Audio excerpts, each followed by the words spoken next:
Alright, today, so we noticed the refrigerator was not cooling. It's a Whirlpool side-by-side refrigerator, and it's I'll show a picture of it on the screen now. It's a model ED25UE.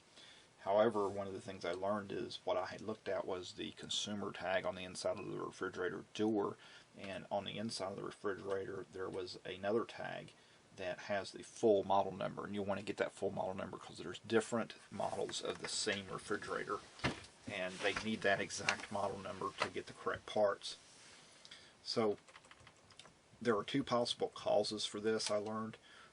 The first, one of the two very common causes, one is a relay that turns on the compressor, and the other is the defrost timer switch.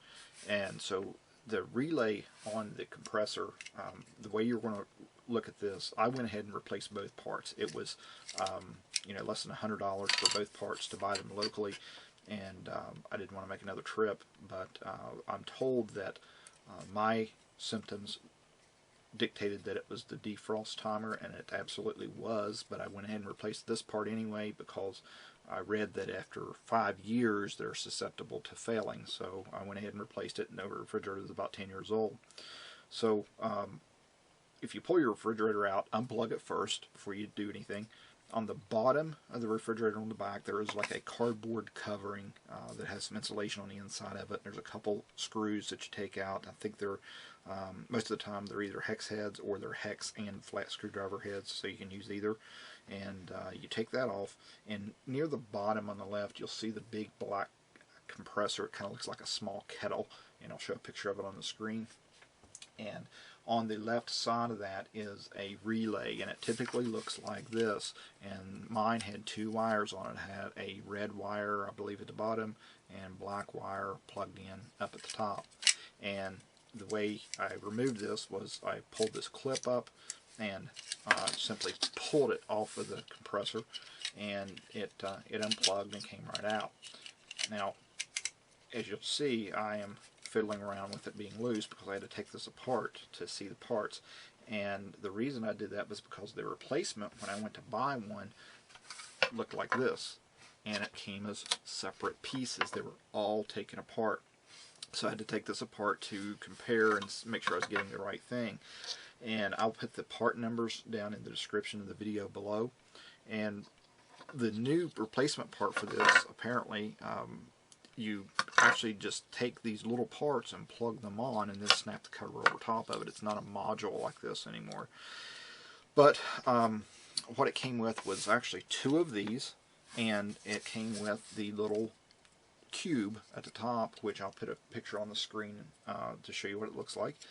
And on this part there was a number, and one of them matched my part, the other one did not, so I used the one that matched and used the second part, which is the little cube, and simply plugged them onto the side of the compressor.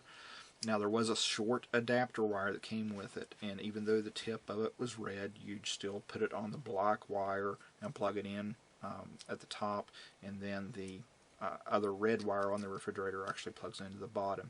And make sure you plug it into the same side, because the new one has both prongs on it. This one only had one prong, but make sure that you plug it in, the same way that it came out. I was actually holding that upside down, so again, the red wire I believe goes on the bottom, the black wire goes on the top. So make sure you plug those in just like they come off. Pay careful attention when you're removing everything.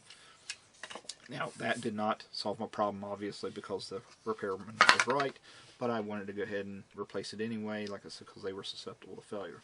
This was the actual culprit in my case. This is the defrost timer switch that controls the automatic defrosting of the freezer, and the way they knew it was nothing was running at all. The light was on inside the refrigerator, but nothing was running. So light was on, nobody was home.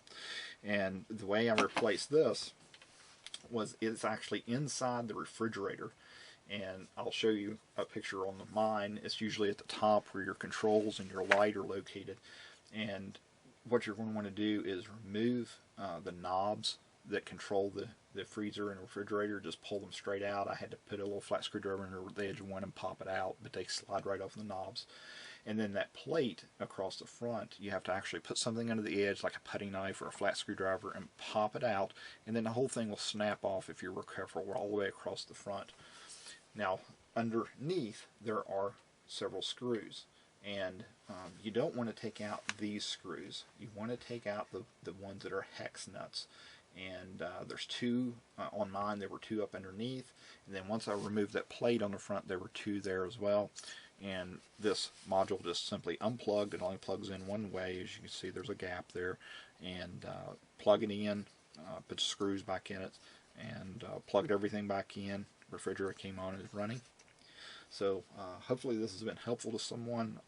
I searched YouTube for videos, and there was a lot of different things out there. It's kind of scattered. So for less than $100, I repaired the refrigerator with no labor cost, and I hope this is helpful.